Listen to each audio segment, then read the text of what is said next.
Ako kasi independent ako wala akong partido. No?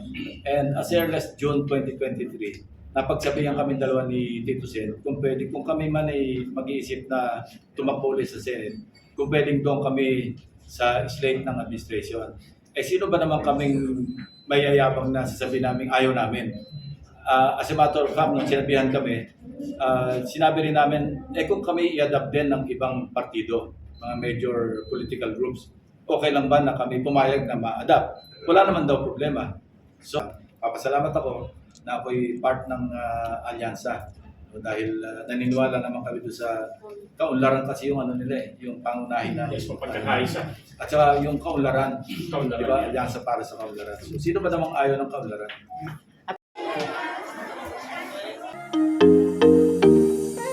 Hindi na covered ng insurance. Kasi kung yung insurance yung ating kakalampakin, nasa mag-quit sila dahil na-stop yung pagbabayad ng premium. So, hindi naman pwedeng walang o nahinto na yung pagbabayad ng premium, sakop pa rin ang insurance kasi may mababayolate naman sila. So, ang talagang intervention manggagaling dyan, dapat ano na lang sa gobyerno na nasa gano'n, matugunan yung, maski hindi buo, at least man lang, mabigyan ng tulong kung alam mo, maski kalating tulong po sa nasira ng malaking bagay na.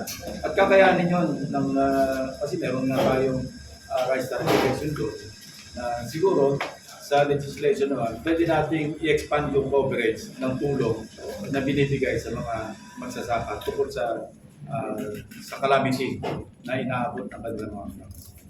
Ay, salamat po, Senator. Siguro magtatanong Senator. Anong nagudyok sa inyo? Bakit bumabalik po kayo? Yung compelling reason, alam nyo, tuwing manonood ako ng budget deliberation, tapos nakita ko yung mga problema, sinasabi ko sa sarili ko, teka muna, meron akong pwedeng gawin dito, wala akong magawa dahil nasa labas. So, iba pa lang yung nasa labas ka, looking in, kaysa nandun ka mismo, on the spot, pwede mong matugunan yung mga problema na nakikita mo. Pangalawa, equally compelling, yung aking mga staff sa Senate. Matagal kami nagkasama-sama. And nakita ko rin yung mga pinaghirapan lang, yung mga midday oil, sabi nga natin, abot ng madaling araw. Sila naman napaka-porsigido dahil nakita nila kung paano yung palakad natin sa office na wala talagang kalukuhan, walang katiwalian, walang corruption, ni attempt, wala. So yun din, namimiss ko rin at yung naipundar ko sa aming opisina na parang yung staff ko, gano'n na rin, inadapt na rin nila kung ano yung aking paninindigan, yung aking prinsipyo, nanginayang din ako. So yun ang talagang dalawang pinaka-compelling reasons na naisip kong bumalik sa Senate. Kasi kaya ko. Reaction po ninyo dahil nasa top 12 po kayo sa survey. Well, wala naman nakakasigurado. No? Surveys, mga guideposts yan Parang kung yung panahon na yon, eto ka. Pero iba yung sa araw ng eleksyon. Maraming mga unknowns na papasok, mga factors na hindi lumalabas sa mga surveys. Salamat tayo na nandun tayo sa winning circle. Pero yun nga, kaya nakipag-ugnayan din tayo sa ating mga kababayan para ma-remind din sila na ito naman yung mga nagawa ko ng senador ako, ito yung mga plano kong gawin kung sakali makakabalik ko sa Sir, marami ang problema kanina mga magsasaka. Pinunod sa inyo. Sa palagay mo, ano yung pinaka-priority? Maraming pwedeng matugunan. Yun nga, mabuti na i-take up kanina yung tumatanda na yung ating mga magsasaka. Kailangan magkaroon ng transition ng kung sino yung paglalaanan ng magmamana ng ating agrikultura o agriculture sector. Maganda yung naisip ko rin yung pinasa ni Senator Tito Soto na Tukso para sa Bayan. Pwede rin i-apply sa mga anak ng mga magsasaka. Nabigyan natin ng incentive na libre yung matrikula, ipasok sa UP Los Baños kasi doon, moderno ang pag-aaralan nila doon. Hindi yung traditional na pagsasaka, kundi paggamit ng mga equipment na galing sa ibang bansa na kung saan moderno na yung technology at malaki na yung ani, maganda yung ani kaysa doon sa traditional na pagsasakahan. Okay, Sen. Tanong ko lang po. Sen, ano po masasabi nyo at kayo po ngayon ay nasa alyansa at tuwan-tuwa sa inyo ang ating mga kababayang Pilipino na sumama po kayo sa panawagan ng ating mahal na Pangulong PBBM? Ako kasi independent ako wala akong partido. No? And as early as June 2023, napagsabihan kami dalawa ni Tito Sen kung pwede, kung kami man ay mag-iisip na tumakbo ulit sa Senate, kung pwedeng doon kami sa slate ng administration. sino ba naman kaming mayayabang na sasabihin namin ayaw namin? As a matter of fact, nung sinabihan kami, sinabi rin namin, kung kami i-adapt din ng ibang partido, mga major political groups, okay lang ba na kami pumayag na ma-adapt? Wala naman daw problema. So, yun ang nangyari. Kaya lang, nangyari sa bansa natin, masyado naging polarized.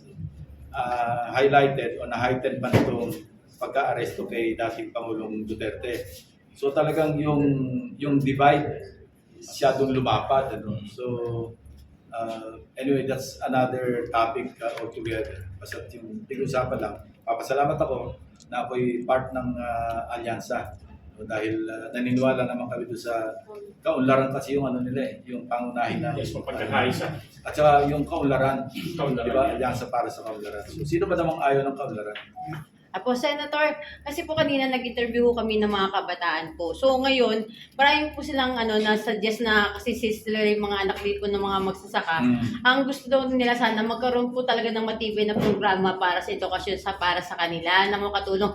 Kahit hindi ko sila na mapapunta sa pagsasaka, kahit ano po yung level na para lang matulungan nila yung pamilya nila. Ano po kaya sakaling maaari niyo pong idagdag pang batas para po makatulong po para sa kanila? Meron tayong niral na batas yung pre-tertiary education. Libre pa sa SUC at kung sa mga rehiyon na walang state university and colleges, pwede silang mag-enroll sa private kasi walang SUC. So meron tayong batas doon. Siyempre, kailangan merong competitive na exam kasi scholarship yan eh. Ang ayoko talaga yung nanggagaling sa turo-turo, kung sino-sino lang maituro, yun ang naging scholar. No? Yun, parang hindi makabuluhan. Kasi halimbawa malakas lang sa isang politiko, gagawing scholar ng politiko, kung bagsak naman ang bagsak, parang walang motivation.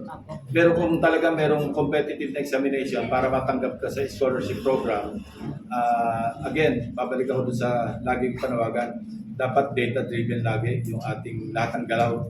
It's about time na yung Pilipinas, umasa na tayo sa digital.